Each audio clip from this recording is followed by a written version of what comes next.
It's my pleasure to present to you Alex Fergnani, PhD. He's a extraordinary voice, a writer, a YouTuber, but he's a Foresight researcher and executive educator.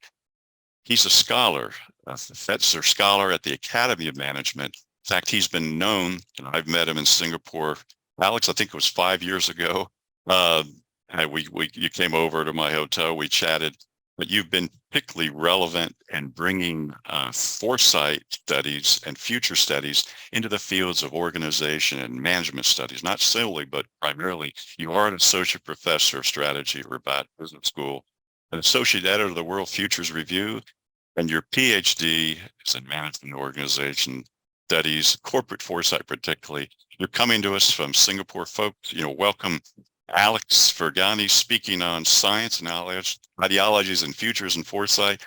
Alex, go ahead and bring up your slides and look forward to hearing from you. Thanks so much, Jay, for the kind introduction. Welcome, everybody. This talk is going to be on the role of science and ideology in futures and foresight. 2 notes before we start. The first is that in this talk, what I mean by ideology is a partial and biased understanding and promotion of the truth. And the second note is a bit of a warning. There might be some politically loaded and possibly uncomfortable conversations ahead, but I think that's the way the field evolves. So I hope you'll be in for the ride. So in short, what I'm trying to accomplish with the work I present to you in this talk and with this talk is to make the field of futures and foresight more scientific and more rigorous and less biased, less anecdotal, and less ideological. Now, there is already a criticism that can be leveled at my work at this very beginning of the presentation. So I apologize if I share it this early, but that criticism is very foundational. And that criticism is no human perspective is free of ideology, and no human perspective is free of bias.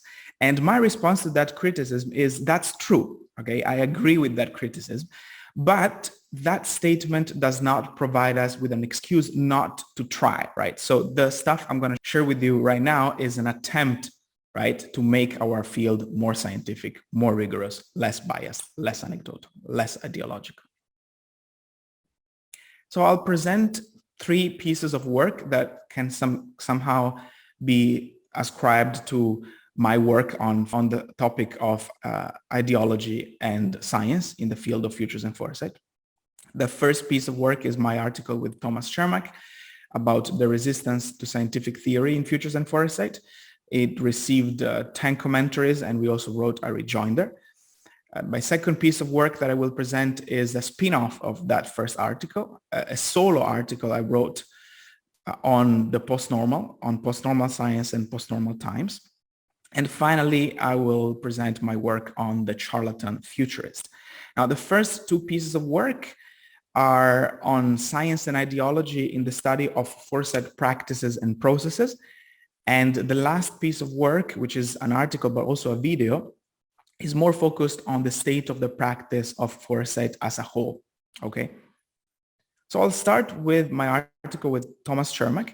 In this article, basically what we say is that we need more science about futures and foresight. And with that, we mean that we need more empirical research to build theory about futures and foresight practices and processes in organizations, right? That's the kind of theory we suggest is particularly needed. And because that kind of theory is about futures and foresight practices in organizations, we draw from management and organization, which is a field I'm particularly familiar because I pursued my PhD in this field. Okay, so according to management and organization science, there are 2 ways to conduct empirical research to build theory. And in both ways, theory is considered as a causal relation between constructs representing phenomena in the real world and measured with variables. So apologies for the jargon. I'll explain more what I mean by that for those of you who don't know. But in short, these relations are formally proposed, right, with constructs and then translated into variables and empirically tested with data. Okay. Now, there are two ways to do that. The first way is quantitative. And according to a quantitative way to build a theory of the phenomena in the real world, theory is an explanation, right? An explanation that explains why one construct leads to another. So I'll make it practical with an example. That explanation that explains why, if an employee is dissatisfied, it is more likely he or she will turn to another company. That's a theory, right? So a theory is a relation and the explanation of that relation between two constructs representing what's happening in the real world. Now, of course, we can also see this in the field of futures and foresight. So that explanation that explains why, if individuals are exposed to or participate in scenario planning, their creativity increases, right? That's a theory, right? So the explanation that explains perhaps because those individuals are exposed to very creative futures, so their creativity increases, that's a theory, right? It connects two constructs that represent phenomena in the real world. And of course, you can think of many different examples in our field of many different relations and explanations of those relations between a number of futures and foresight interventions, capabilities, and methods, and a range of organizational level and individual level outcomes, actually beneficial outcomes, right? As you can see here, from performance at the organizational level to learning, creativity, and change in mental models at the individual level. And the theory doesn't actually have to be that simple. It doesn't have to be a simple relation between construct A and construct B. It can be more complex, right? We can make it more complex by including mediators. By mediators, I mean those constructs that explain why one construct is related to the other, right? For example, in this picture, conversation, the quality of the conversation is a mediator, right? That explains why, if we are exposed to futures and foresight interventions, then maybe beneficial organizational or individual outcomes occur, right? And we can also include moderators. Moderators are those organizational or individuals' features, characteristics, such as personality, organizational level variables that moderate the relationship, right? So in this manner, we can account for some nuance in our model, right? Different contexts, different characteristics are taken into account. Okay, so that's the quantitative way to build theory about futures and foresight practices and processes according to management and organization scholarship. But there's also a qualitative way to do that. And in the qualitative manner, this way to build the theory also looks at the causal relation between constructs, but it is more focused on the causal chain of events, that is processes, right? What we do with qualitative data is we look at how processes unfold. And of course, this is also proposed and then empirically tested with data. So a very good example of this in our field is studying the process of scenario planning qualitatively.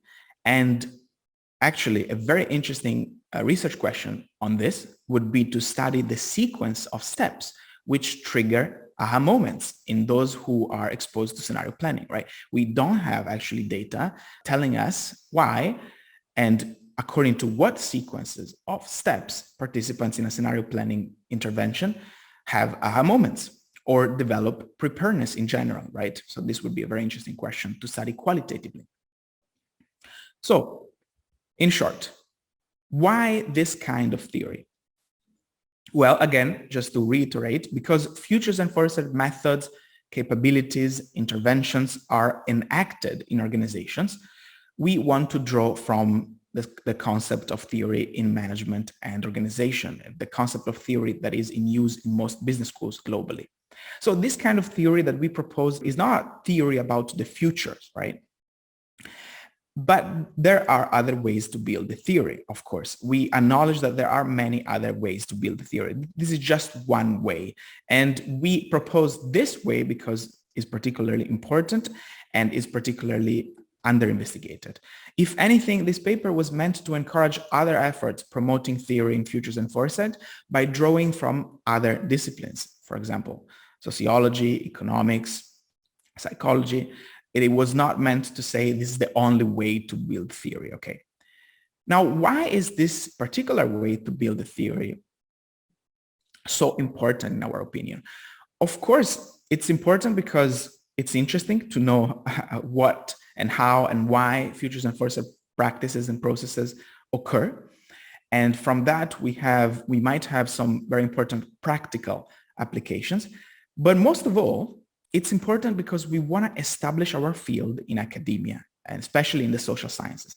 And by creating this kind of theory, we argue that we would enable that dialogue because we would start speaking the same language of social scientists, especially those in business schools. So we take that angle of management and organization and of business schools. There are other angles. I acknowledge that, okay?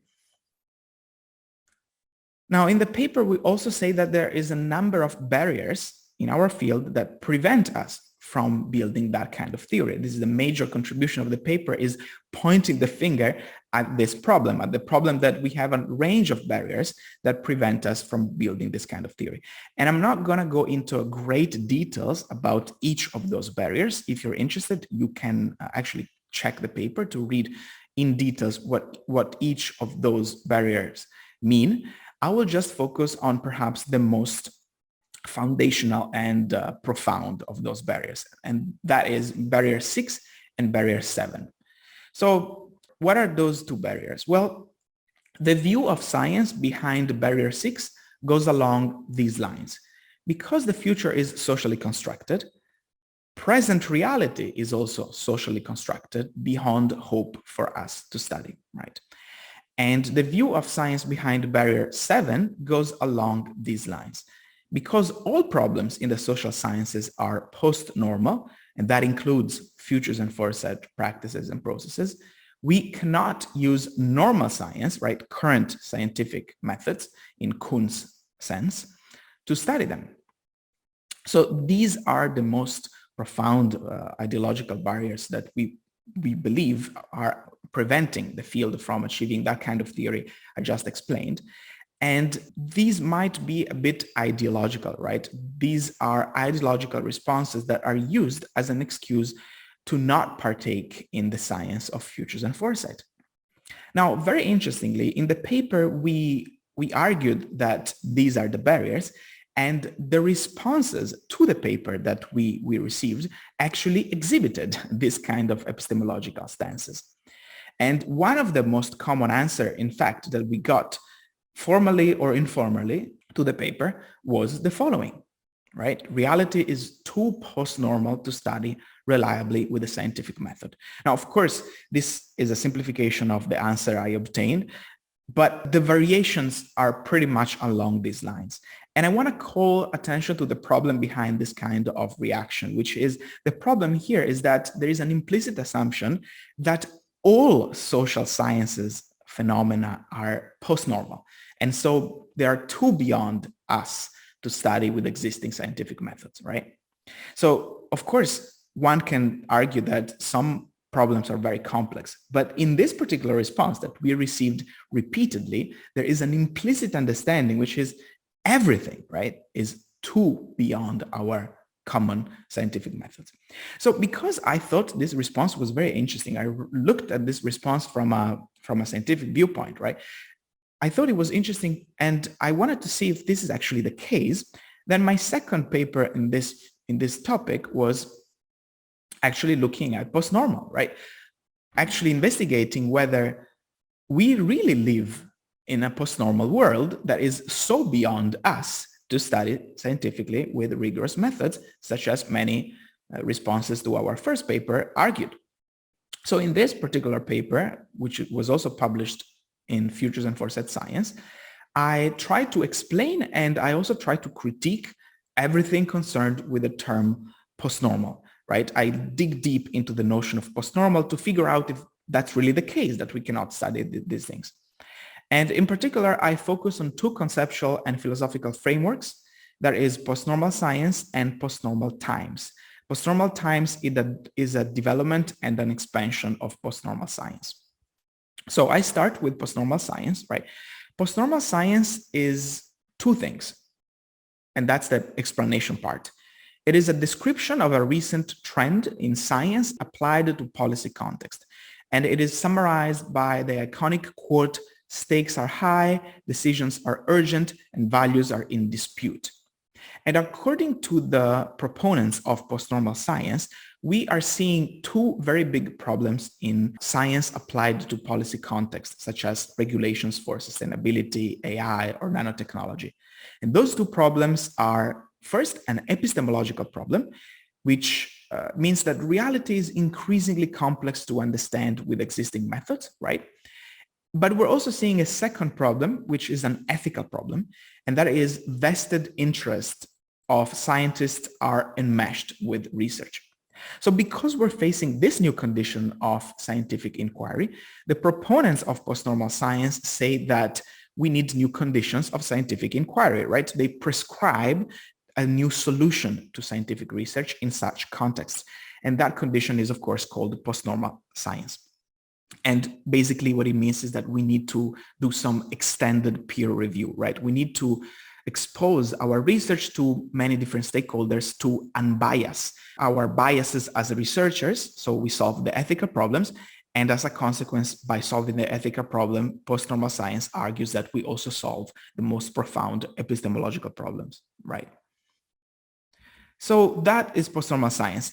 In the paper, I also critique postnormal science, and I see four major problems in postnormal science. The first is that the solution to the problem, the extended peer review, is actually not generalizable. It's explained many ways, in many manners, but always with anecdotal case studies, and there is not a step-by-step explanation, right? So it's difficult to follow up a step-by-step guide to replicate the extended peer review. There are a lot of details of the extended peer review that are not shared, and you can see what those details are in the paper in more detail. The second problem of the framework is a lack of clarity on the dimensions of the framework. I'm not going to go into detail on this. You can check again what these technical problems are in the paper. The third problem is a counterproductive postmodern assumption. Now, this has to do with the fact that in postnormal science, facts and values are not considered distinguishable. It's very difficult for the postnormal science framework to distinguish facts and values, which is totally fine, right? Philosophically, it is very difficult to distinguish facts and values in research. But the problem I have with that is that usually it's not clarified that although they are very difficult to distinguish, we can still do research, right? So this is not clarified in the framework. And if we do not disambiguate this, it is possible that the framework is used as an ideological stance to argue because facts and values are not distinguishable, then we might as well not try to distinguish them, which is not the case. We have to try to distinguish them. And finally, the fourth problem with postnormal science is that at the beginning, postnormal science was targeted at problems at the social context. So very enmeshed problems at the social level, such as regulations of sustainability, artificial intelligence, and technology. But later, because perhaps the gained recognition of the framework, the proponents started to argue that all problems in the social sciences are postnormals, right?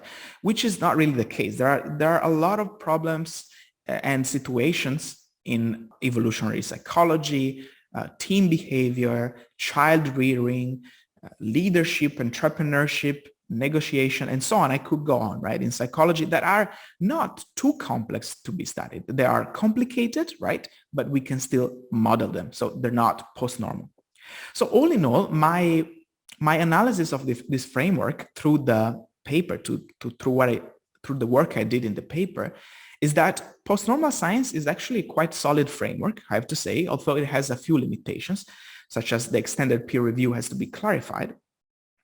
But we shall not weaponize the term postnormal science to argue that all reality, right, all reality is postnormal.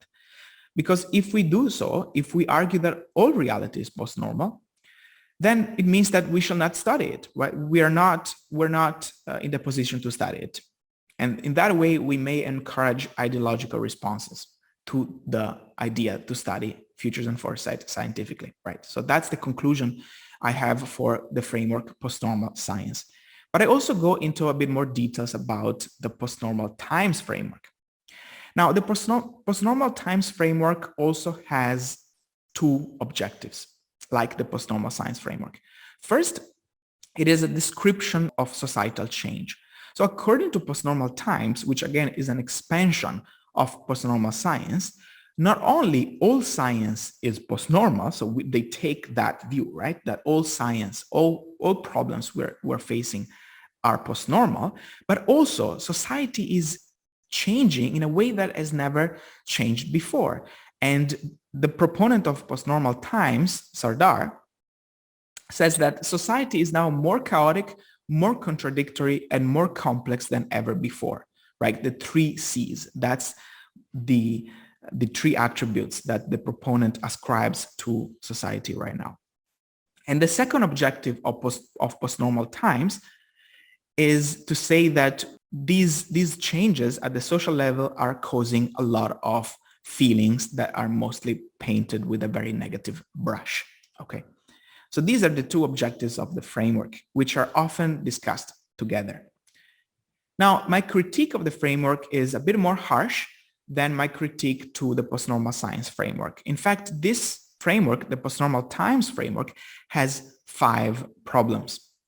First, the phenomena of social change and feelings towards social change are usually discussed together and they are conflated together. And because of this, it's very difficult to discuss the framework in a scholarly manner, right? For example, it's difficult to assess whether the framework is empirically testable.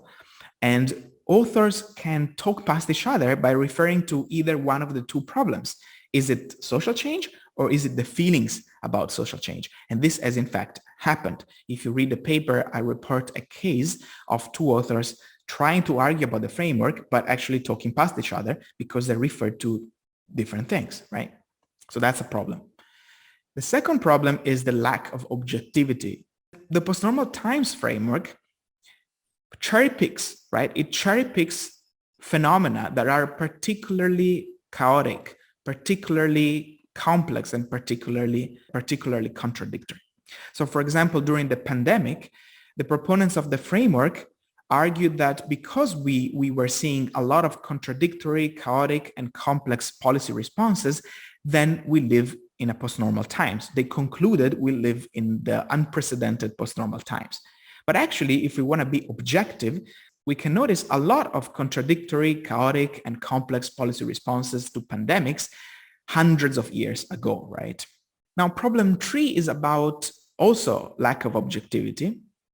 And this is more about the critique that postnormal times has against capitalism. So postnormal times is a very strong critique against capitalism, which is totally fine, right? It's totally fine to read a philosophical critique against capitalism, but it seems that the framework really wants to throw away capitalism with the bathwater without actually engaging with those kinds of scholarship, right? Those threads of scholarship that try to save capitalism, such as stakeholder capitalism, the work that we have on universal basic income, metamodernism, and so on. So the framework doesn't really engage with these currents of thought and dismisses capitalism altogether as a system that we need to throw away, which to me is kind of not objective, right? Again, it's fine as a political critique, but it's not objective as a scholarly framework. The fourth problem is that, again, like postnormal science, for postnormal times, all problems in the social sciences are postnormal. So it carries over. The problem carries over from postnormal science to postnormal times.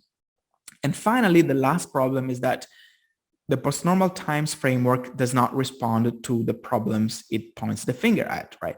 So it points the finger at the meta crisis intended as the many problems, the many wicked and multifarious interrelated problems that we're facing today, right? From climate change to very harsh inequalities, but it doesn't provide any solutions. So in this aspect, other frameworks such as post-formal thinking or metamodernism have been much more generous in providing solutions.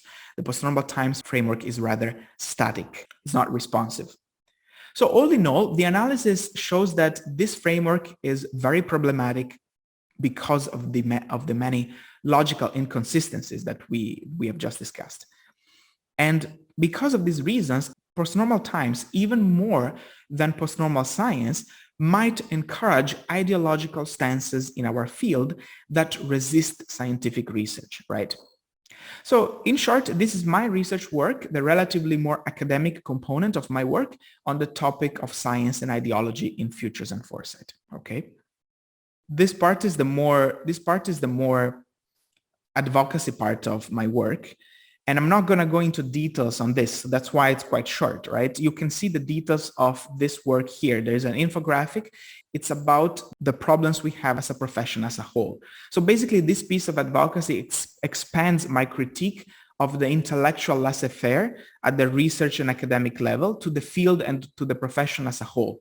And it is simply a provocation that asks, are we unbiased, well-read, experienced, and nuanced enough to look into the futures for clients, right? And I had a very strong and a very good response to this. I would say something like 95% was very positive, but I also got some very negative and aggressive responses. And perhaps this article by Real Miller that does not mention me, but does clearly respond to the article by saying in defense of charlatans is a good representation of the most aggressive and I would say negative responses to my work in this aspect. And this article says two things. The first is it calls my work derogatory and self-aggrandizing, which I have to agree with because it was provocative by design and also self-aggrandizing. I have to agree with that. I guess I have committed the crime of trying to achieve more impact on social media, right?